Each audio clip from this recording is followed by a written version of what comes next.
কিন্তু কর্মসংস্থানটা সবচেয়ে আগে। যেটাতে আমাদের যারা আমাদের যারা মাধ্যমিক পাস করেছে 21 থেকে 40 বছর পর্যন্ত সেই যুবরা, তারা প্রত্যেকে সেই যুবসাথী প্রকল্পের সুবিধা পাবেন।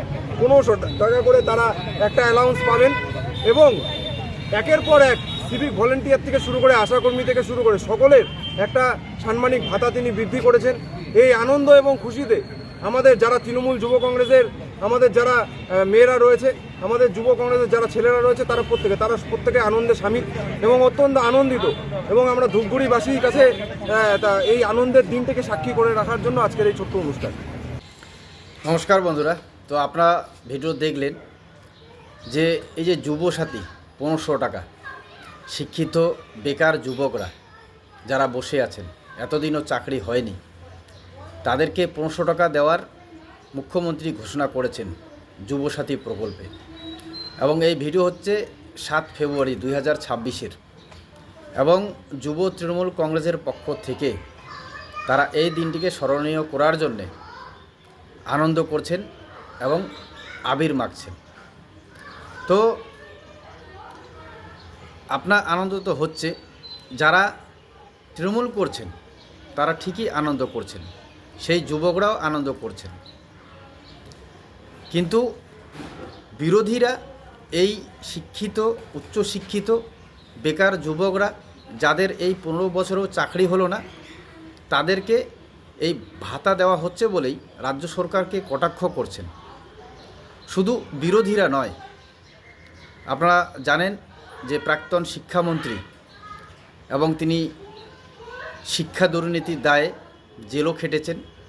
এবং তিনি কি বলছেন শুনুন একবার। ভাতা দেওয়াটা এটা তো প্রথম নয়। এটা যে বলছেন যে ভাতা ভাতা করে চিৎকার করছেন, ভাতা দেওয়াটা এটা প্রথম নয়। ভাতা তো বামপন্থীরাও ভাতা দিয়েছেন, নানাভাবে ভাতা দিয়েছেন। বিজেপি গভর্নমেন্ট, কেন্দ্রীয় সরকার বা বিজেপি শাসিত রাজ্যেও ভাতা আছে। ভাতাটা একটা অন্য মাত্রার, কিন্তু কর্মসংস্থানটা সবচেয়ে আগে। তো আপনারা শুনলেন প্রাক্তন শিক্ষামন্ত্রী পার্থ চট্টোপাধ্যায়ের বক্তব্য। তিনিও বলছেন যে ভাতাটাকে তিনি প্রাধান্য দিচ্ছেন না, তিনি কর্মসংস্থানটাকেই বেশি প্রাধান্য দিলেন। কিন্তু এই শিক্ষামন্ত্রীকে নিয়ে প্রাক্তন শিক্ষামন্ত্রী যে মন্তব্য করেছেন, তিনি ভাতাকে বেশি প্রাধান্য না দিয়ে তিনি কর্মসংস্থানকে বেশি প্রাধান্য দিলেন। তো যার জন্যেই এখন দেবাংশু ভট্টাচ, যিনি হচ্ছেন কি ডিজিটাল মিডিয়া সেলের আপনার পর্যবেক্ষক নাকি, তো এই দেবাংশু ভট্টাচ কি বলছেন একবার শুনুন। যিনি এই কথাটা বলছেন তার এটা মাথায় রাখা ছিল, তিনি শিক্ষামন্ত্রী থাকাকালীন যদি সঠিকভাবে চাকরিগুলো দিতেন তাহলে দলেরও মুখ উঠতো না এবং সর্বোপরি প্রকৃত মানুষজন চাকরিটা পেত। সেই কাজগুলো যিনি করেননি, তার অন্তত বেরিয়ে এসে এই সমস্ত কথা বলার কোনো তো জায়গা থাকে না। তো সব মিলিয়ে আপনারা দেবাংশুর বক্তব্যও শুনলেন। দেবাংশু ভট্টাচ এখন বলছেন যে যিনি এ কথা বলেছেন, মানে প্রাক্তন শিক্ষামন্ত্রী পার্থ চট্টোপাধ্যায়ের কথা, যে যিনি এই কথা বলছেন ওনার অন্তত মনে রাখা উচিত ছিল, উনি যখন শিক্ষামন্ত্রী ছিলেন তিনি যদি সঠিকভাবে চাকরি দিতেন তাহলে দলের মুখ পুড়ত না।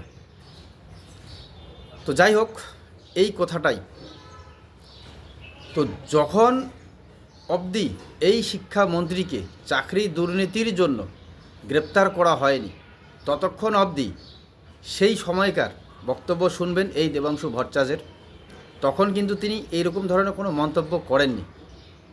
কিন্তু আজকের দিনে এসে যখন এই প্রাক্তন শিক্ষামন্ত্রী পার্থ চট্টোপাধ্যায় তিনিও বলছেন, কারণ বুঝতেই পারছেন তিনি তো শিক্ষিত হবেন, যার জন্যই শিক্ষামন্ত্রী হয়েছেন, এবং তিনি যখন ভাতাকে প্রাধান্য না দিয়ে কর্মসংস্থানকে প্রাধান্য দিচ্ছেন, তখন কিন্তু এই তৃণমূলের দেবাংশু এ এখন বলছেন যে তিনি যদি সেই সময় সঠিকভাবে চাকরি দিতেন তাহলে দলের মুখ পড়তো না। কিন্তু আমি এই ভিডিও কেন দেখালাম, যে আপনারা দেখুন, এই যুবসাথী স্কিম মমতা ব্যানার্জি যখনই ঘোষণা করে দিলেন তখনই কিন্তু যুব তৃণমূল কংগ্রেসের পক্ষ থেকে শিক্ষিত, মাধ্যমিক পাস শিক্ষিত, উচ্চশিক্ষিত ছেলেমেয়েরা, বিশেষ করে এখানে তো ছেলেদেরই দেখালাম, তারা এই দিনটিকে স্মরণীয় করার জন্য তারা আবির মাখছেন। কিন্তু একটা কথা বলবই, যে যতক্ষণ বিরোধী থাকে, আপনারা দেখবেন মুখ্যমন্ত্রী মমতা ব্যানার্জির, তিনি যখন 2011 সালে তার আগে বিরোধী ছিলেন, তখন কিন্তু এই ভাতা ভিক্ষার বিপক্ষে ছিলেন তিনিও এতে রাজি ছিলেন না, সম্মত ছিল না। তিনিও বলছেন যে কর্মসংস্থান আগে দরকার। কিন্তু তিনি আসার পরে 15 বছরে কর্মসংস্থান হলোই না, উল্টো তিনি এখন ভাতা দিচ্ছেন। তো মোট কথা বলার এটাই, যে যখন বিরোধী থাকে, যখন কেউ সরকারে থাকে না, তখন তাদের চোখে কিন্তু এই সমস্ত ঘটনাগুলি পরিপূর্ণভাবে ফুটে ওঠে, বুঝতে পারেন। কিন্তু যখনই শাসক হয়ে যান, যখনই বাংলার সর্বোচ্চ চেয়ারে বসে যান, তখন কেন তারা এটা দেখতে পান না? এটাই হচ্ছে কথা, এটাই আমার প্রশ্ন। তো যাই হোক বন্ধুরা, আপনাদের জানা থাকলে অবশ্যই জানাবেন, সজাগ থাকবেন। ধন্যবাদ।